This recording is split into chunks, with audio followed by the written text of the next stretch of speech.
په جرمني کې د حرفوي زده کړو یا اوس بلډونګ د پیل لپاره څه ته اړتیا ده؟ سلامونه او ښه راغلاست. په دې ویډیو کې به د اوس بلډونګ اړوند مسایل تاسو ته روښانه شي. کاري اوس بلډونګ او د استوګنې اجازه. زه په جرمني کې د وظیفوي اوس بلډونګ د پیل کولو لپاره څه ته اړتیا لرم؟ د وظیفوي اوس بلډونګ لپاره د استوګنې اجازه. د استوګنې اجازه د قانون له مخې د 14مې مادې په اساس ورکول کیږي. د کار موندلو لپاره د استوګنې اجازه تر 12 میاشتو پورې غځول کیږي.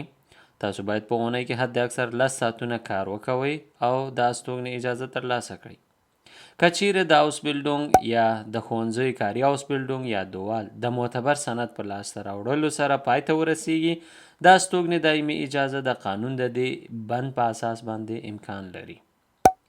د استوګنې د اجازې ترلاسه کولو شرطونه: د مسلکي کاري اوس بلډونګ موندل، د اصولو له مخې د جرمني ژبې د B2 یا B1 سند درلودل، د شرکتي اوس بلډونګ لپاره د کار ادارې تایید، د ښوونځیو د کاري اوس بلډونګ لپاره د زده کړو یوه رسمي اداره. د ژوند لګښتونو پوره کول باید په خپله او یا د بل دریم چا لخوا ورکړل شي. د ښوونځي د فراغت رسمي سند.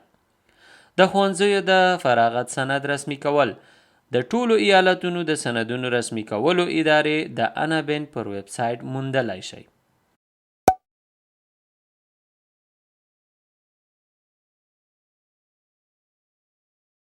د دې ویډیو ټول لینکونه تاسو کولی شئ په ډسکرپشن کې ومومئ او خپل ځان ته کاري اوس بلډونګ پیدا کړئ. تر بیا ښې چارې.